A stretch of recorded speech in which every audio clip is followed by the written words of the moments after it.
এই যে সরকারি চাকরি অথবা বিভিন্ন চাকরি এর যে প্রসেসটা আমাদের গেস্টদের কাছে কোয়েশ্চেন থাকবে যেটা কতটুকু সি থ্রু অথবা কতটুকু ট্রান্সপারেন্ট। ইয়েস, মানে আপনি কি পার্টিকুলারলি বিসিএস এক্সামে হতে পারে, যে কোনো ধরনের নিবন্ধন থাকতে পারে, সরকারি নিবন্ধন, হাই স্কুলের টিচার যখন নিয়োগ করা হয়, প্রাইমারি স্কুলের টিচার যে কোনো নিয়োগ করা হয়। হ্যাঁ, এই যে প্রসেসটা আমার চাচা অমুক, আমার মামা অমুক, নেপোটিজম আর নেপোটিজম, এই বিষয়গুলো কতটুকু হচ্ছে ইম্পর্টেন্ট।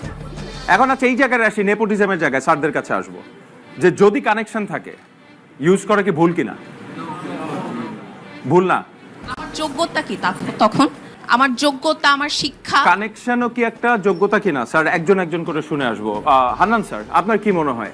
কানেকশনটাকে আমি ওইভাবে ওই অর্থে যোগ্যতা হিসেবে নিতে চাই না, কারণ কোনো মানুষ কিন্তু ফরচুনেট হতেই পারে যে তার আত্মীয় স্বজনের মধ্যে, একটা ফ্যামিলির মধ্যে, ব্রডার ফ্যামিলির মধ্যে অনেকে অনেক ভালো পজিশনে থাকতে পারে, কিন্তু ব্যক্তিগতভাবে একটা মানুষ কিন্তু নিজের যোগ্যতা দিয়েই কিন্তু বেড়ে ওঠার চেষ্টাটা করা উচিত।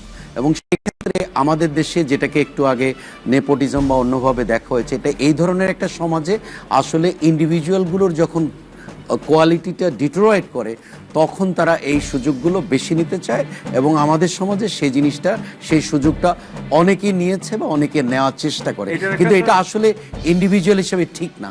দেয়ার আর হিউম্যান বিংস যারা নিজের যোগ্যতা যতটুকু আছে তার সেই যোগ্যতার বলে যেটা প্রাপ্তি সেটাকেই সে মনে করে আমার অপটিমাল বেনিফিট অথবা অপটিমাল প্রাপ্তি হিসাবে ধরে নেয়। সুতরাং আমরা সেই জায়গাটা চিন্তা করা উচিত। সেখানে আমার মনে হয় যে ছাত্রছাত্রীরা ভালোই বলছে যে ট্রান্সপারেন্সির ইস্যু আছে এবং একটা অ্যাকাউন্টেবিলিটির কথা থাকতে পারে, সেরকম একটা সমাজই তো আমরা চাই।